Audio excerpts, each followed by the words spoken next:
Mahiya naman kayo sa inyong kapwa-Pilipino. Wala nga kayong isang proof na confidential funds yan.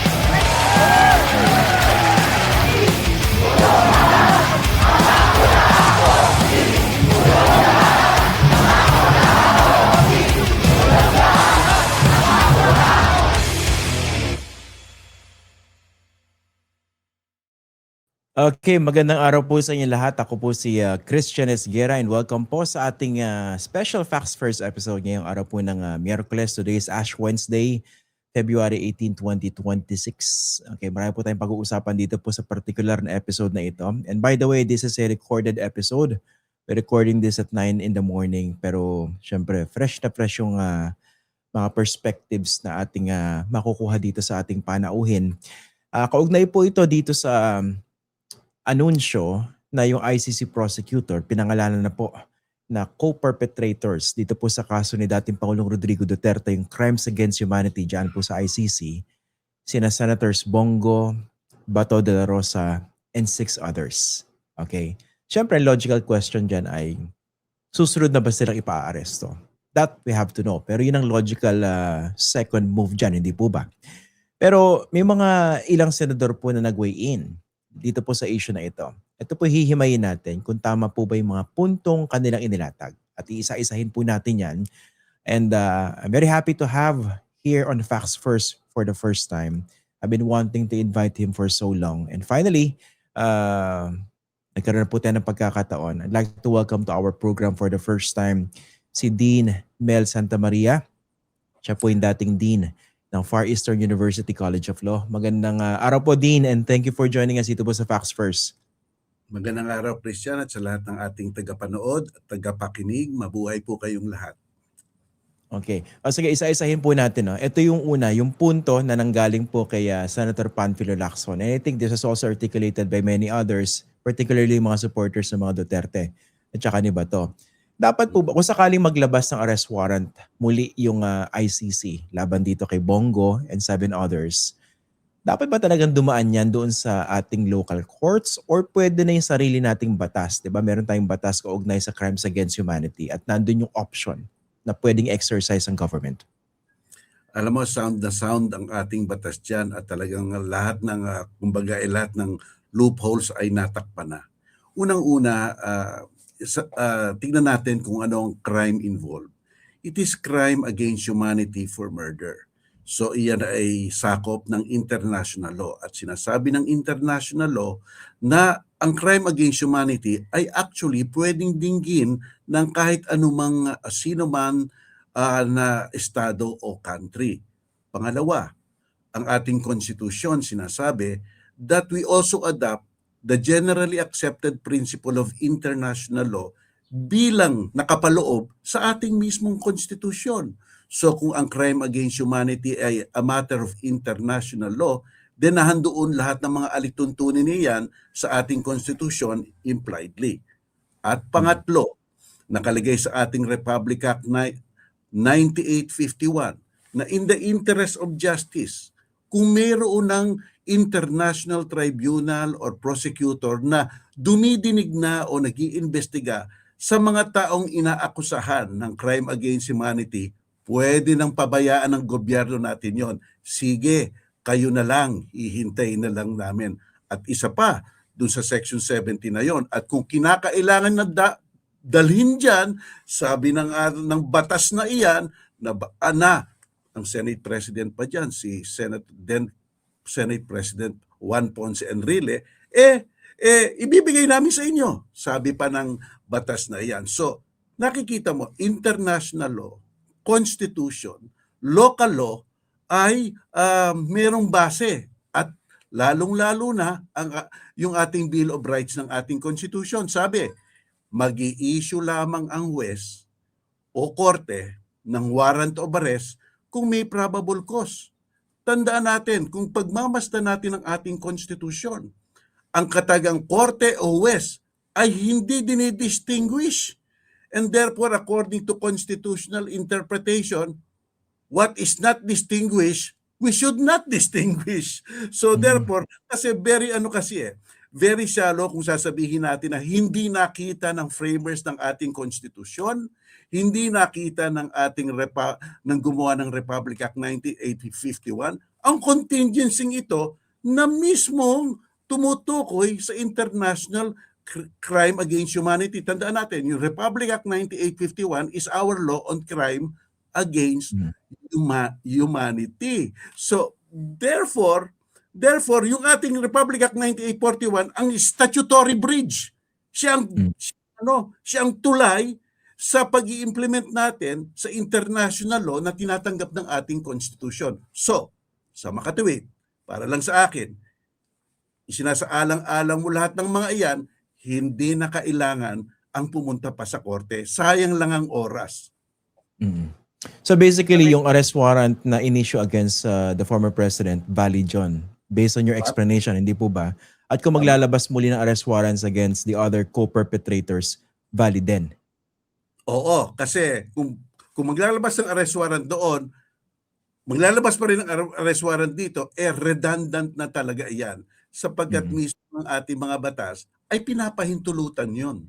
So, hindi ko nakikita kung bakit kailangan pa. Ayan. Dapat po ba nag-decide dito yung Supreme Court? Kasi I understand this was one of the contentions by the camp of yung mga supporters ni dating Pangulong Rodrigo Duterte, hindi po ba? Na dapat linawin. Dapat bang dumaan yung ganyang internationally issued arrest warrant sa ating local courts? Well, palagay ko iyan ang issue na nakalatag ngayon doon sa habeas corpus, no, ng mga Duterte, so pending pa sa korte. So may pagkakataon ang Korte Suprema tignan ang mga batas na yan at sabihin nga finally once and for all kung kailangan o hindi. Pero sa aking palagay, very sound ang ating mga batas at very appropriate pa nga sa mga pangyayari ngayon. Alam mo yung Christian, Sige po. yung ating Republic Act 9851, yung criminal crime against humanity law natin was enacted in 2009 even before the Rome Statute. So, ibig sabihin doon, merong precautions yung ating mga senador, nakikita nila ahead of time. So, kahit na actually walang Rome Statute, doon lang pwede nang gawing base ng paghuhuli. Ayan. I think yung Rome Statute was enacted by our Senate, no? Ratified by the Senate 2011, hindi po ba? Tama. Okay, so 2 years ahead itong ating batas. Ahead talaga. Alam mo, magugulat ka sa mga senador natin noon, Christian, parang ang tatalino nila. Parang they look ahead of time eh. They look really beyond their transcendent talaga yung utak nila eh. Nakikita na nila yung parang yung trending of the situation, yung contemporary values and times. Hindi sila capsulize sa isang era, di ba? Nauna pa sila sa Rome Statute. Ito din magandang sagutin din yung ito kasi narrative ng mga supporters sa mga Duterte by insisting on this particular point na dapat daw dumaan lahat yan sa local courts kahit na pinaliwanag yung maliwanag na provision nitong RA 9851.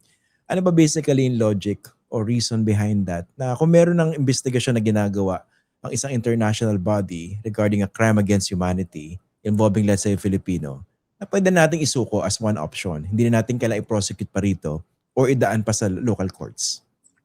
Napaliwanag ko na sa iyo, Christian, yung legal basis, no? Malinaw na malinaw yun. Tingnan naman natin ang necessities or practical basis nito. Ako nakakasigurado Christian, na walang prosecutor sa atin o na walang judge sa atin na nagdinig na ng crime against humanity. So it is a matter of specialization and expertise. Para kila Duterte rin ito, sapagkat nakakasigurado tayo na mga eksperto doon ay magbibigay ng due process at ang pangnimbang ay ang international law at mahigpit sila doon. Ang nakikita nga natin ngayon sa ICC, ang karamihan ng mungkahe o motion ay nanggagaling sa kampo nila Duterte. Talagang sinisiguradong may due process. So, yan bukod sa legal, specialization at saka expertise. Halos walang expertise ang ating mga piskal dyan. Walang expertise ang ating mga huwes dyan. Mas mabuti nang ibigay natin doon sa may expert. Sa ganyang paraan, hindi natin sinasabi o pinapababa ang mga capacity ng ating mga huwes, sinasabi lang natin, bigay natin sa mas mahusay. Ano lang, common sense lang. Pangatlo, yung political atmosphere. Kung gagawin mo dito sa Pilipinas, tandaan natin, ang mga taong nasasangkot sa crime against humanity ay mga taong matataas ang posisyon, malawak ang influensya, at talagang merong mga fanatiko silang mga kasapi. Talagang kung dito natin ilalagay iyang kasong iyan, may imagine mo na lang, Christian, baka araw-araw may rally dyan, may sigawan dyan. Ibig sabihin, it risk spawning political disruption, political instability. May advantage talaga kung nasa ICC, geographical and non-political. 'Di ba? So in that sense, sa tatlong mga legal, practical, at common sense, 'di ba? At it's a matter of national security. So it's not a matter of hindi kaya ng ating mga West. It's a matter also of national security. Yeah. Mukhang nasagot niya yung susunod na itatanong ko, no? Pero I'd like to bridge this dito sa ating discussion. I'd like to stop to segue dito sa binanggit naman ng isang senador, no? He was quoted as saying, si Senator Bam Aquino, sa isang panayam, I think sa GMA7, ang quote sa kanya, base rito sa online report, "The trials for these cases should ideally be held here in the Philippines because this is where the victims are." May mga nakikita po ako online ngayon, sinasabi, he was probably misquoted. May iba pa nga nagsabi, distorted yung kanyang sinabi. Pero I think ang context po nitong discussion was the possible issuance of arrest warrants against Senator Bongo and 7 others. Pero pag-usapan natin ito specific na binanggit po ni Senator Bam, no? Tama ba? Ideally, dapat ginagawa itong mga trial for a case like crimes against humanity in the area, for instance, in the Philippines, because this is where the victims are. Does it even make sense given the gravity of the accusation? Christian, sa akin lang, it doesn't really make sense. Bukod dun sa napag-usapan natin kanina, titignan rin natin ang timing ng pananalita ni Senator Bam Aquino. Alam mo, maganda talagang soundbite pakinggan na kung ang problema ay nasa Pilipinas, ating lutasin sa Pilipinas. Diba? Ang ganda talaga. I mean, yeah. how could you say no to that, diba? Kaya titingnan natin ang timing, no? Unang-una, ito lang para sa akin na Christian. When Senator Aquino framed the concept of justice in relation to venue, kung dito gagawin ang ideal na dito gagawin ang paglilitis, when he framed that justice as something that depends upon the venue, he immediately created, ewan kung mag-agree ka sa akin, he immediately created a comfortable middle ground na pwede siyang umatras, pwede siyang sumulong, diba? He created a comfortable middle ground. Bakit? In that way, he avoids criticism o a backslider o yung sinasabi, traitor in relation to yung mga civil society. But at the same time, ginagawa niyang intact yung kanyang advocacy on human rights by saying I respect the ICC. The process, kasi, this is the classic, with all due respect, kilala ko yan si Senator Bam Aquino. As a matter of fact, Christian, estudyante ko yan. This is the classic yes, but situation, di ba? Yes, but situation. Pero kung titingnan natin kasi, Christian, you should also look at the timing of how it was, when it was said. Ito nga sinasabi mo, may napipintong o may nababalita na baka magkaroon na ng warrant of arrest, di ba? Tandaan natin, we do not live in a vacuum. Yung ICC clock is ticking. At saka kung yung ideally na sinasabi niya, i-relate mo sa ICC clock na yan, nag-iiba ng complexion. Di ba? Kasi ang gusto kong tatanong sa kanya, kung makikita ko siya, Christian, ang gusto kong tanongin sa kanya ganito, kung ma-issue ang warrant of arrest bukas, ano ang igigiit mo? Igigiit mo ba na I respect the ICC and therefore I will stand aside, arestuhin nyo? O igigiit mo ba na ideally dapat dito yan, isasarado natin ang pinto sa warrant of arrest na yan? Saan ka papaling, di ba? At dapat sa mga sitwasyon na ganito, meron kang konkretong advocacy at posisyon. Yun lang ang yun lang ang gusto kong malaman. Kaya gusto kong tanongin siya, ano igigit mo? Hindi ko alam actually, Christian. Hindi ko alam. Dapat malaman natin.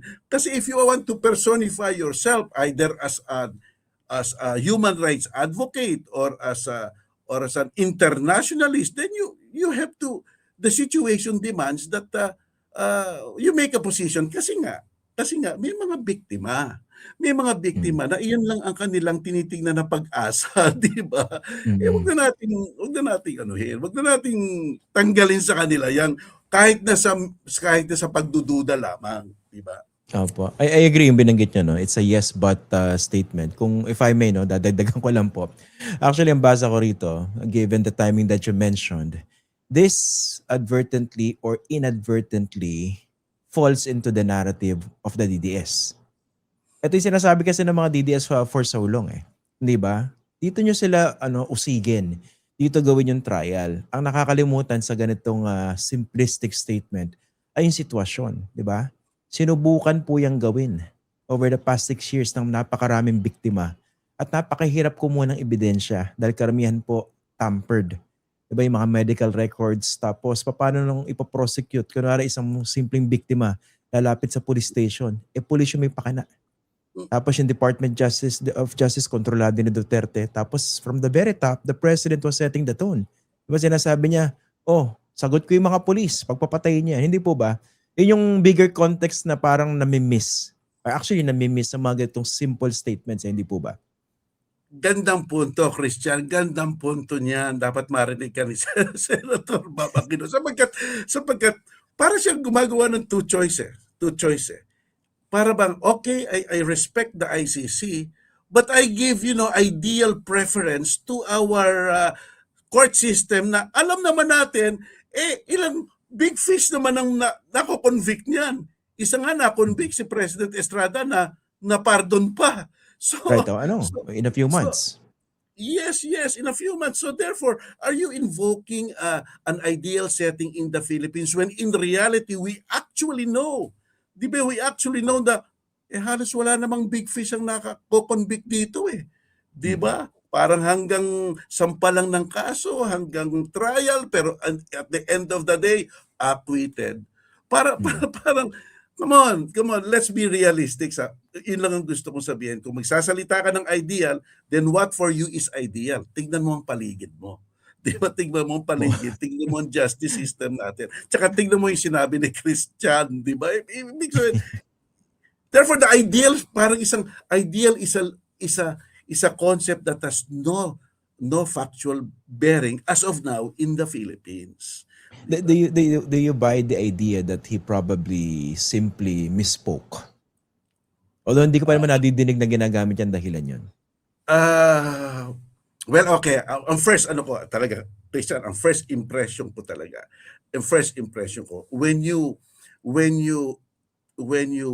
lower the issue of justice to in relation to venues, you are not talking about values. You are not talking about values. You are not in crudely, you are not in pursuit of justice. You are in pursuit of good ratings. Diba? Parang kasi hindi na values ang pinag-uusapan kung venue lang eh. Yan ang first reaction ko. Yan ang first reaction ko. It's not anymore a pursuit of justice kasi tinitimbang niya ang lugar, but it is a pursuit of higher ratings. Ayaw niyang kataluhin ang dalawang panig. Ang pag-aapis niya just means na wala siyang posisyon. No? And as appeasement sometimes is concerned with gusto mong makita ng dalawang panig na okay ka. And that will only boil down to a pursuit of higher ratings. Diba? Malaman yung sinasabi nyo, Dina. May kinalaman ba yun sa possible higher position that he might seek in 2028? Kasi ang context, dagdagan ko ng konting context, no? Kasi he was also seen as a surprise winner ng 2025 midterms, no? Because of the fact that he placed second. And ang idea was he was able to get votes from different sides, di ba? Even from the DDS yata, yun ang basa nila. Parang ganun yung naisip kong konteksto nung binabanggit nyo yung higher ratings instead of values. Kaya nga eh. Kaya, well, alam mo, I mean, mga politiko naman nagkakamali siguro because the situation is so novel, no, talagang all the intense pressure and the intensity of the situation talaga, biro mo kasama nila ang ikukulong, pero kung malinaw lang ang advocacy mo, hindi malinaw ang sagot kasi. I think that's the point of people, no, that look up to him. So kaya madaming na-disappoint. So including kaya nakita ko yung post niyo. I don't buy yung binasa mo tapos it was read out of context. No, you have to look deeper into this. Yung sinasabi mo kanina, you have to look deeper into this talaga. Ano ba siya? Nagbabalancing act ba siya? Yun ang question. Nagbabalancing act ba siya o hindi, no? Kaya just have to take sides in this particular case. Lalo na ang involved is crime against humanity. Diba? You need to take a strong stand. No? Hindi pwedeng you have your cake and eat it too. Or neither here nor there. Yan ang basically punto rito. Neither here nor there, no? So, mahirap. It's idea. Para mong sinasabi, I'm for it and I'm not for it. Malabo yata yan. O nga, eksakto. Ang labo. Kaya ang sabi ko nga sa iyo, Christian, kung makita ko, hindi ko talaga alam ang position niya actually. I don't know exactly what his position is. Kaya gusto ko siyang tanongin diretsahan. Saan ka ba? Diba? Okay. At puntahan natin yung isa naman sinabi ng isa pang senador, si Senator Risa Ontiveros naman, no? She was also quoted as saying na pag-uusapan pa naman itong ng Senado itong posibleng pag-i-issue ng arrest warrants against two of their colleagues, and of course may term yatang ginamit na disappointment, masakit ba? I forget. Then yung parang pakiramdam na sorry, pabalikan ko mamaya. Yung description ni Senator Risa, painful ba? Painful for the Senate? I forgot. Nasaktan daw. Okay. Pag-usapan natin ito, no? Kasi nadidinig ko rin po ito sa mga sa ibang mga senador, including Senate President Tito Soto, yung long-standing tradition na while the Senate is in session, hindi pwedeng arestuhin ang isang senador. Tama po ba yun? Paalala natin sa kanila na meron tayong konstitusyon. Ang nakalagay sa ating konstitusyon ay hindi pwedeng isawalang bahala ng tinatawag na long-standing tradition. Unahin natin ang ating konstitusyon. Ang konstitusyon natin sa Article 6, Section 11, ano ang sinasabi? May pribileyo ang mga senador at congressman at congresswoman na hindi dakapin habang sila ay in session kung ang paratang sa kanilang krimen ay may parusa na hindi humihigit ng 6 na taon. Diyan, excuse kayo para dakipin pero hindi kayo excuse sa crime. So, the mathematics is simple. Because nga, meron tayong Republic Act 9851 na sinasabi kung ano ang parusa sa crime against humanity. Ang sabi ng batas na yon, ang parusa ay reclusion temporal. Ano yan? 12 years to 20 years yan, Christian. At kung may mga namamatay, reclusion perpetua. Alam na natin yan. 40 years ang maximum yan. So sobra-sobra talaga yan sa 6 years. Napakasimple ng math. Kung kayo ay lumampas sa taning o sa hangganan na nilagay ng konstitusyon, pwede kayo talagang dakipin. kahit na nasa session pa kayo. Sapagkat malinaw ang ating konstitusyon, ang mga may pribilehiyo lang ganyan ay ang mga senador na inaakusahan na ang parusa ay hindi humihigit ng 6 na taon. So yung long-standing tradition na yan, dapat isawalang alang-alang yan, hindi iyan ang iiral kung ang pag-uusapan natin ay ang ating konstitusyon. So Okay. mali yan. So hindi pwedeng i-trump ng long-standing tradition, quote-unquote, ng isang sangay ng lehislatura yung nakasaad po sa konstitusyon, basically. That's it. Tama ka, Christian. Basically. At hindi, so ang konstitusyon natin ay malinaw, ang batas natin ay malinaw, at ang hangganan ay malinaw. At wala ring sinasabing konstitusyon na exception, walang footnote, walang qualification, walang reservation, walang exemption. Kung walang exemption, di dapat maging applicable sa lahat yan at sundan lang natin ang alituntunin ng Constitution. In short, no one is above the law. Ika nga. Okay. Yung konteksto naman po na physically ayaw ng Senado na damputin yung isa sa mga miyembro nila habang literally nagse-session sa loob ng session hall or nasa loob ng premises ng Senado. Does it even work? Kasi I remember na, if I remember it correctly, in the case of Leila de Lima, parang binanggit din nila Tito Soto noon, huwag nyo na maarestuhin sa loob. Pag sa labas, sige, bahala kayo. Yung ganun pong argument. What do you think of that? Ako hindi naman masama 'yon. Wag mo para ba courtesy, wag mong istorbohin yung nagsasalita, wag mong istorbohin yung nasa loob ng isang other department of the legislature. Pero kung lumabas na siya ng session hall pa lang kung lumabas na siya ng session hall, nasa corridor pa lang 'yan. Sa tingin ko, pwede na siyang dakipin. Sapagkat yung gusaling 'yan, I think nirerentahan niya ng Republika ng Pilipinas. Ang mga nagbabayad dyan ay ang mga taong bayan. Hindi kanila yan. Pero gagalangin ang nasa loob ng session hall. Walang masama doon. Pero paglabas dyan, pag-apak sa koridor, pwede na dapat dakipin yan. Para lang sa akin yan. Yung konteksto po kasi nung pinag-uusapan natin ay yung isang idea rito, pwede bang mag-seek ng refuge ang isang katulad ni Senator Bongo or Bato de la Rosa doon sa mismong premises ng Senado? Hindi po ba? Kasi baka, wala rin, si Bato ngayon nagtatago di ba? So, is that even an option for them?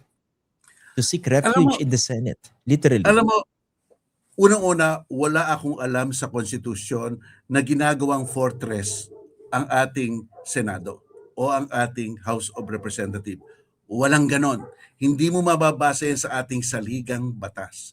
Pangalawa, wala rin akong alam batas na parang ginagawang fortress ang ating ang mga gusaling iyan, no. Ibig sabihin, kaya nga nagbabank lang sila sa sinasabi nga nilang long-standing tradition. Kasi wala silang mapakita na legal basis doon sa long-standing tradition na yon. In short, tradition lang 'yan. Hindi ito black and white na nasa Republic Act o na nasa Constitution. Yan lang. Ayun. Tsaka syempre ang iniisip ng ibang senador kasi you have to protect your own, di ba? Parang for lack of a better term, meron pa rin dyan all boys club hindi po ba? Applying to even to women senators, hindi ba? Kumbaga parang magkakasama kami dito, we need to protect our own, di ba? But definitely that won't trump what's written in the Constitution. At Christian, kung ganyan talaga ang nagiging perception ng mga tao, nakakaasiwa rin di ba? Parang may mga privileged people na kung sa totoo lang sinasabi ng ating Korte Suprema ng isang public official kasama na ang mga senador are, and I quote the Supreme Court, property of the public. Diba? So euphemism lang yan. Kung property of the public kayo, hindi kayo makapangyarihan, di ba? You are literally servants of the people. Kaya yung mga elitist view na yan, talagang minsan talaga it's annoying di ba? Kahit na hindi nila, sometimes yung mga kilos nila kasi, yung mga salita nila kasi parang wow, iba pala kayong mga tao diyan, di ba? Parang hindi magandang pakinggan. Mhm. Dean, maraming salamat po for joining us. This is my first time interviewing you and I hope maulit pa. Pwede ko po ba kayong kulitin in the future? I really enjoyed this conversation. Anytime. Okay. Maraming Sige. salamat. Dean, maraming salamat po. Thank you po. Ayan, si Dean Mel Santa Maria. Napakaliwanag magpaliwanag. Matagal ko na yung napapanood eh. So sabi ko, I really want to have him here in the program. And finally, no, napakalinaw niya magpaliwanag eh. Tsaka yung mga punto niya, they hit the spot, so to speak. Okay. O sige po, kita-kita po tayo. Meron po tayong susunod na episode dito po sa ating Facts First podcast today. So maraming salamat po sa inyong lahat. Ako po si Christian Esguera. Magandang araw po sa inyong lahat.